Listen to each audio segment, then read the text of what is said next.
இனி எதிர்காலத்தில் மட்டுமல்ல, இப்போதும் தேவனுடைய முக பிரசன்னம் உங்கள் மேலே இருக்குது. நீங்கள் தேவனை வெளிப்படுத்துகிறவர்களாக நடமாடுங்கள். கர்த்தாவே, தேவர்களில் உமக்கொப்பானவர் யார்? வானத்திலும் பூமியிலும் உமக்கொப்பானவர் யார்? கர்த்தாவே, தேவர்களில் உமக்கொப்பானவர் யார்? வானத்திலும் பூமியிலும் உமக்கொப்பானவர் யார்? உமக்கொப்பானவர் யார்? உமக்கொப்பானவர் யார்? உமக்கொப்பானவர் யார்? உமக்கொப்பானவர் யார்? வானத்திலும் பூமியிலும் உமக்கொப்பானவர் யார்? வானத்திலும் பூமியிலும் உமக்கொப்பானவர் யார்? கர்த்தருடைய பரிசுத்த நாமத்திற்கு மகிமை உண்டாவதாக. சங்கீதம் 17. இது ஒரு ஜெபம். தாவீது ஒரு கடினமான சூழ்நிலையில், நியாயக்கேடு இல்லாத மனிதர்கள் மத்தியில், துஷ்டர்கள் நடுவில், எதிராளிகள் நடுவில் இருக்கும்போது ஆண்டவர் தன்னை விடுவிக்க வேண்டுமென்றும் பாதுகாக்க வேண்டுமென்றும் ஜெபிக்கிறார். கடைசியாக நான் கர்த்தரிலே நான் நிலைத்திருக்கிறேன், நான் நீதியில் நிலைத்திருக்கிறேன், கர்த்தரை நான் பார்ப்பேன், கர்த்தரோடு இருப்பேன் என்ற நம்பிக்கையோடு இந்த சங்கீதத்தை முடிக்கிறார். கர்த்தாவே, நியாயத்தை கேட்டருளும், என் கூப்பிடுதலை கவனியும், கபடமில்லாத உதடுகள் என்று பிறக்கும் விண்ணப்பத்துக்கு செவிகொடும். அப்போ அவன் கபடமில்லாத இருதயத்தோடு ஜெபிக்கிறத நம்ம பார்க்குறோம். அவன் நியாயம் வெளிப்படணும்னு விரும்புகிறான். ஆண்டவர் என்னை சோதித்து, 3ஆம் வசனத்தில், என்னை சோதித்து பாருங்கப்பா, என்னை விசாரித்து பாருங்கள், என்னை புடமிட்டு பாருங்கள், நான் என் வாய் மீறாதபடிக்கு தீர்மானம் பண்ணியிருக்கிறேன் அப்படின்னு ஒரு தன்னுடையதான உத்தமத்தில் அவன் உண்மையாய் அவன் உறுதியாக இருக்கிறான். அவன் அடுத்தவன் சொல்கிறான் 4ஆம் வசனத்தில், நான் துஷ்டனுடைய பாதைக்கு என்னை விலக்கி காத்து கொண்டேன் அப்படின்னு சொல்கிறான். அப்புறம் நான் காலடி வழுகி போகவில்லைன்னு 5ஆம் வசனத்தில் சொல்கிறான். அதுக்கப்புறம் 6ஆம் வசனத்தில், ஆண்டவரே என்னை கெஞ்சுகிறேன், எனக்கு பதில் தருவீங்க, என் வார்த்தையை கேட்டருளுங்கப்பா அப்படிங்கிறார். 7ஆம் வசனத்தில் சொல்லும்போது, உம்மிடம் அடைக்கலம் புகுபோரை அவருக்கு விரோதமாய் எழும்புகிறவன் என்று வலது கரத்தினால் தப்புவித்து ரட்சிக்கிறவரே. நம்முடைய ஆண்டவர் நம்மை தப்புவித்து ரட்சிக்கிறவர். நீங்கள் அவரிடத்தில் அடைக்கலமாய் வந்திருக்கிறபடியால் உங்களுக்கு விரோதமாய் இருக்கிற எல்லா மனுஷர் கையிலிருந்தும் உங்களை ஆண்டவர் நிச்சயமாய் விடுவிப்பார். உங்களுக்கு விரோதமாக அவதூறுகளை பேசுகிறவர்களோ அல்லது இவங்களுக்கு விரோதமாக தீய காரியங்களை செய்கிறவர்களோ அவர்களுடைய கையிலிருந்து கர்த்தர் நிச்சயமாக ஆண்டவர் அவருடைய பலத்த கரத்தினாலே உங்களை தப்புவிப்பார், உங்களை ரட்சிப்பார், தம்முடைய கிருபையை அவர் விளங்க பண்ணுவார். அந்த 8ஆம் வசனத்தின்படி கர்த்தர் உங்களை கண்மணி போல காத்தருள்வார். உன்னை தொடுகிறவன் என் கண்ணின் மணியை தொடுகிறான் என்று ஆண்டவர் சொன்னார் அல்லவா? ஆண்டவருடைய கிருபையினாலே அவர் கண்மணி போல கர்த்தர் உங்களை பாதுகாத்து கொள்வார். அவருடைய பாதுகாப்பில் நீங்கள் ரொம்ப தைரியமாக இருக்கலாம். அடுத்து இன்னொரு வார்த்தை 9ஆம் வசனத்தில் பார்க்குறோம். என்னை ஒடுக்கிற துன்மார்க்கருக்கும் என்னை சூழ்ந்து கொள்கிற என் பிராணனின் பகைஞருக்கும் மறைவாக செட்டைகளின் நிழலிலே என்னை காப்பாற்றும். அவருடைய செட்டைகளின் நிழலில் காப்பாற்றும். இந்த செட்டைகளின் நிழலில் காப்பாற்றும் அப்படிங்கிற வார்த்தையை என்ன அது எதுக்கு ஒப்பனையாக அவங்க சொல்கிறாங்கன்னா, கோழி தன் குஞ்சுகளை கூட்டி சேர்த்து பாதுகாப்பது போல. நீங்கள் எப்போதாவது பார்த்துருக்கீங்களா? கோழி தன்னுடைய குஞ்சுகளோடு கூட இருக்கும்போது எதிரி காக்காவோ அல்லது வேறு ஏதாவது பருந்தோ வந்து குஞ்சுகளை தூக்கி கொண்டு போவதற்காக முயற்சி பண்ணும்போது சத்தம் கொடுக்கும். சத்தம் கொடுத்தவுடனே எல்லா குஞ்சுகளும் ஓடி வந்து அதனுடைய செட்டைகளுக்குள்ளே பாதுகாப்பாக பதுங்கி கொள்ளும். அது ரொம்ப ஒரு அழகான காட்சியாக இருக்கும். அங்கே உள்ளே பதுங்கி கொண்டு அந்த ரெக்கைகளின் நடுவில் தன் தலையை விட்டு எட்டி பார்க்கும். அந்த காட்சி ரொம்ப ஆச்சரியம். அதே போல் தேவன் உங்களையும் என்னையும் அவருடைய செட்டைகளின் கீழே அடைக்கலமாய் மூடிக்கொள்ளுவார். அது பெரிய சட்டை, அந்த சட்டையின் மறைவில் மறைத்து கொள்ளுவார். கர்த்தருடைய நாமத்திற்கு மகிமை உண்டாவதாக. உதாரணமாக சொல்லப்போனால் ஒரு இடத்துல காட்டு தீ வந்துருச்சான். அந்த காட்டு தீ வந்தபோது அநேக எரிஞ்சு போயிடுச்சு. நிறைய மிருகங்களும் பறவைகளும் எரிஞ்சு போயிடுச்சு. அப்போ அவர் வீட்டில் இருந்த அந்த கோழி எரிஞ்சு போயிடுச்சு. அந்த கோழி எரிஞ்சு போனது, கோழியை தட்டின உடனே அந்த கோழியின் ரெக்கைக்குள்ளே இருக்கிறதான குஞ்சுகள் பிழைத்து வெளியே வந்துச்சான். அந்த கோழியே செத்து போச்சு. ஆனால் கோழியின் அந்த சிறையில் கீழே அடைக்கலமாய்க்கு புகுந்து கொண்ட குஞ்சுகள் பாதுகாக்கப்பட்டதான். அது தான் மரித்தாலும் தன் பிள்ளைகளை பாதுகாக்கிற ஒரு கோழி போல.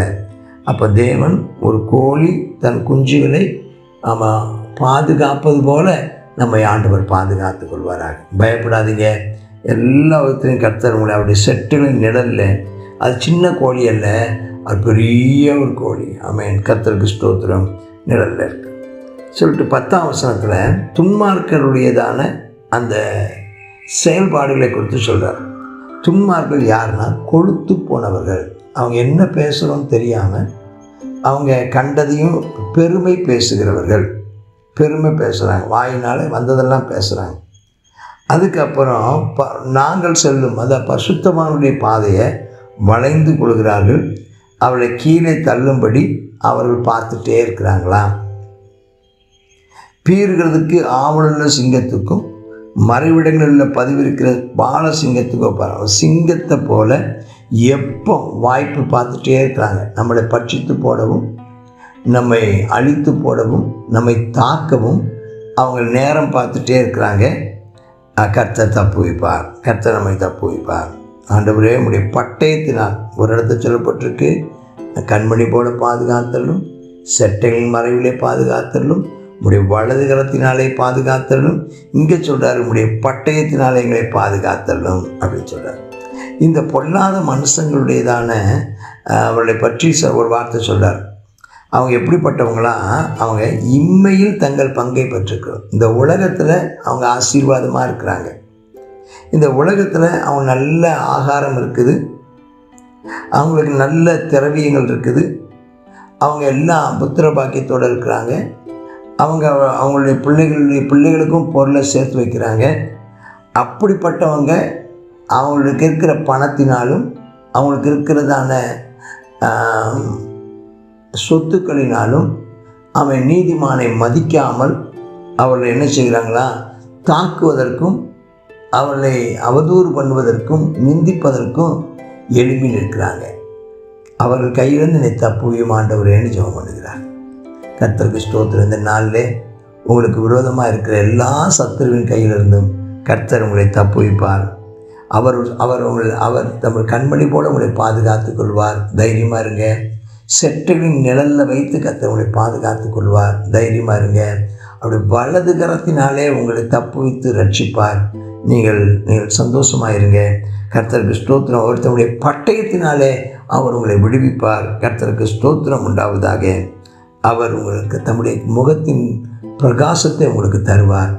அவர் தம்முடைய முகத்தின் பிரகாசத்தினால் உங்களுக்கு கிருபையாக இருப்பார். தம்முடைய முகத்தை பிரசன்னமாக்கி உனக்கு சமாதானம் கட்டளையிடுவார். தைரியமாக இருங்க சொல்லிட்டு அவர் சொல்கிறாரு 15ஆம் வசனத்தில் ஒரு நம்பிக்கையான ஒரு வாக்குத்தத்த வசனம். நீங்களும் சொல்லுங்கள், நானோ நீதியாய் நடப்பேன், உத்தமமாய் நடப்பேன், அவருடைய முகத்தை நான் தரிசிப்பேன், கிருபையின் முகத்தை நான் தரிசிப்பேன், சமாதானம் அருளும் முகத்தை நான் தரிசிப்பேன். நான் விழிக்கும்போது, இந்த விழிக்கும்போது 3 அர்த்தம் இருக்குதுன்னு சொல்கிறாங்க. 1 தூக்கத்திலிருந்து விழிக்கும்போது, இன்னொன்று பிரச்சனையிலிருந்து நான் விடுபடும்போது, 3 நான் இந்த உலகத்தின் மரணத்தை தாண்டி நான் விழிக்கும்போது அவருடைய சாயல் அவரை ஒப்பாக இருப்போம். இப்பொழுது நாம் தேவனுடைய பிள்ளைகள் என்று எண்ணப்படுகிறோம். இனி எவ்விதம் இருப்போம் என்று தெரியவில்லை. ஆயினும் நாம் அவரை தரிசிப்பதினால் அவருக்கு ஒப்பாகவே இருப்போம். கர்த்தர் நம்மை ஆசீர்வதிப்பாராக. இனி எதிர்காலத்தில் மட்டுமல்ல, இப்போதும் தேவனுடைய முக பிரசன்னம் உங்கள் மேலே இருக்குது. நீங்கள் தேவனை வெளிப்படுத்துகிறவர்களாக நடமாடுங்கள். கர்த்தர் உங்களை ஆசீர்வதிப்பாராக. ஆமேன், ஆமேன். God bless you. கர்த்தருடைய பரிசுத்த நாமம் மகிமைப்படுவதாக. சங்கீதம் 17வது சங்கீதம். இந்த 17வது சங்கீதத்தில் தாவீது மறுபடியுமாக ஒரு விண்ணப்பத்தின் சங்கீதமாக நாம் இதை பார்க்கிறோம். தாவீதுக்கு விரோதமாக சத்துருக்கள் ஏராளமாக இருக்கிறார்கள். ஆகையினால அவருடையதான விண்ணப்பங்கள் எல்லாமே சத்துருக்கு என்னை விலக்கி காத்தருளும் அப்படின்னு சொல்லி தான். அப்போ இந்த அதிகாரத்தில், இந்த 17வது அதிகாரத்தில் 17வது சங்கீதத்தில் சொல்லப்படுகிறதான காரியம் என்னென்னு சொன்னால், அவங்க என்ன அந்த துன்மார்க்கர் எப்படிப்பட்டவர்களாக இருக்கிறாங்களாம், தங்கள் வாயினால் என்ன செய்கிறாங்களாம், வீம்பு பேசுகிறார்களாம். போகிற இடங்களில் என்ன செய்கிறாங்களாம், தாவீதை வளைந்து கொள்ளுகிறாங்களாம். பீறுகிறதற்கு ஆவலுள்ள சிங்கத்தை போல மறைவிடங்களில் பதிவிருந்து பாய்கிறதான பாலசிங்கத்தை போல தாவீதை என்ன செய்கிறாங்களாம், எப்படியாவது பிடிக்கணும் அப்படின்னு என்ன செய்கிறாங்களாம், பதிவிருந்து அவரை தாக்கணும்னு சொல்லி என்ன செய்கிறாங்க, முயற்சி எடுத்துக்கொண்டிருக்கிறார்கள். ஆகையினால இவருக்கு பண்ணுகிறதான ஜெபம் என்னென்னா, உம்மை நம்புகிறவர்களை அவர்களுக்கு விரோதமாக எழும்புகிறவர்களின் கைக்கு உமது வலது கரத்தினால் தப்புவித்து ரட்சிக்கிறவரே, உம்முடைய அதிசயமான கிரியைகளை என்ன செய்யுங்க, நீர் விளங்க பண்ணுங்க. கண்மணியைப் போல என்னை காத்து கொள்ளுங்க. உம்முடைய செட்டைகளின் நிழலிலே என்னை காப்பாற்றுங்க ஆண்டவரேன்னு சொல்லி என்ன செய்கிறார், விண்ணப்பம் பண்ணுகிறார். அது மாத்திரம் இல்லை, கர்த்தாவே நீர் அவனுக்கு எதிரிட்டு அவனை மடங்கடியும். அவன் என் ஆத்மாவை அவன் தொடர்ந்து பிடிக்காதபடிக்கு நீர் என் ஆத்மாவை உம்முடைய பட்டயத்தினாலே தப்புவியும் அப்படின்னு சொல்லி என்ன செய்கிறார், ஜெபிக்கிறார். ஆனாலும் கடைசியான தாவீதுக்கு நல்லா தெரியும், எப்படி தான் யுத்தம் வந்தாலும், எப்படி தான் பிரச்சனை போராட்டங்கள் வந்தாலும் கடைசியாக என்ன செய்வார், கர்த்தர் என் பட்சத்தில் இருப்பார், எனக்கு ஜெயத்தை கொடுப்பார் என்று சொல்லி இவர் சொல்லுகிறார். நானோ நீதியில் உம்முடைய முகத்தை தரிசிப்பேன், நான் விழிக்கும் போது இன்னும் உம்முடைய சாயலால் திருப்தியாவேன் என்று சொல்லி சொல்லுகிறார். கர்த்தர் நிச்சயமாய் நீதி செய்கிற கர்த்தர் இந்த நாளிலும் உங்களுக்கு விரோதமாக எழும்பியிருக்கிற எல்லா சத்துருக்களுடைய கைகளுக்கும் கர்த்தர் உங்களை நீங்களாக்கி ரட்சிப்பார். நாம் தொடர்ந்து என்ன செய்வோம், அவர் மேலே நம்பிக்கையுடையவர்களாக இருப்போம். எந்த பிரச்சனையும் அவரிடத்தில் நம்ம சொல்லுவோம், அவர் நம்மை காப்பார். ஜெபம் பண்ணுவோமா? கர்த்தாவே ஸ்தோத்திரம் இயேசுப்பா, இந்த நாளிலும் ஆமென். தாவீது அப்பா ஜெபித்தது போல கர்த்தாவே உம்மை நம்புகிறவர்களே அவர்களுக்கு விரோதமானவர்களின் கைகளுக்கு உமது வலது கரத்தினால் தப்புவித்து ரட்சிக்கிறவரே, உம்முடைய அதிசயமான கிரியைகளை கர்த்தாவே நீர் விளங்க பண்ணுவீராக. கண்மணியைப் போல நீர் எங்களை காத்துக்கொள்வீராக என்று சொல்லி நாங்கள் ஜெபிக்கிறோம் அப்பா. கர்த்தாவே ஸ்தோத்திரம் அப்பா. ஆமென். துன்மார்க்கருக்கு அப்பா ஆமென் ஆண்டவரே நீர் எதிரிட்டு அவனை நீர் மடங்கடிப்பீராக. கர்த்தாவே எங்கள் ஆத்துமாவை பட்சிக்க வேண்டும் என்று சொல்லி கர்த்தாவே அவளோடு ஆமென் அப்பா சிங்கத்தை போல பதிவிருந்து பாய்கிறதான அப்பா அப்படிப்பட்டதான துன்மார்க்கர்கள் அப்பா விரோதிகள் தேவனே ஸ்தோத்திரம் அப்பா, அவர்களுடைய கைகளுக்கு எங்களை நீங்களாக்கி ரட்சிக்கணும். உங்களுடைய பட்டயத்தினால் எங்களை காத்துக்கொள்ளும் ஆண்டவரே. ஆவியானவரே உமக்கு நன்றி அப்பா. நிச்சயமாக எங்களுக்கு ஒரு நல்ல முடிவு உண்டு ஆண்டவரே. எல்லா துன்மார்க்கரை நீர் அழிப்பீர், நீதிமானையோ நீர் காப்பாற்றுவீர் அப்பா. நாங்கள் நீதியில் உம்முடைய முகத்தில் தரிசிப்போம். கர்த்தாவே ஸ்தோத்திரம். விழிக்கும் போது இன்னும் உம்முடைய சாயலால் திருப்தியாகும். இந்த நம்பிக்கையை நீர் எங்களுக்கு கொடுத்திருக்கிறீர். நிச்சயமாக எங்களை விடுவிப்பீர். கர்த்தாவே உமக்கு நன்றி செலுத்துகிறோம். இயேசுவின் நாமத்தில் ஜெபிக்கிறோம் நல்ல பிதாவே. ஆமேன், ஆமேன்.